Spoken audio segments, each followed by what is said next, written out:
এটা থাও। আসো, এদিকে আসো। যাবো? হ্যাঁ, বসো।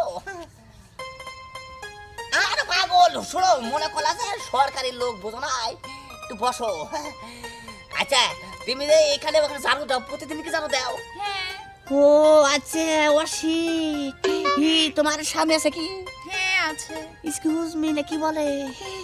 হাই রে হাই, স্বামী তুমি এত অল্প বয়সে বিয়ে বসো কে? বাপ মায়ে দিয়ে দিছে। ও তুমি জোর করে বহ নাই? ও হাত থেকে পাগল, এই হাতের নিকে মেলা জায়গায় মারি খাইছে বুঝছাও, হাত এটা বাই করে। শোনো এটা কথা আমি কই, এখন উঠি। উঠপা, ওই উঠলি তো আবার কেস হয়ে যাবো গা। থাক গা তাহলে বসি। হ্যাঁ তাহলে বসো, ভালো করে বসে ঢুকা বুঝছাও, কারণ মনে করলা যে কেস কাবার জিনিসগুলো ভালো না বুঝছাও, এনা যদি কোর্টটা ঘুরে তাহলে তোমার মানুষ মান থাকবো। হ্যাঁ আমার কাছে বইসাও, এটার একটা শান্তি আছে, কারণ তুমি মজা পাইতেছাও, হালকা ধরনের এগুলো পাইতেছি কি করেন আপনি? না দিই তো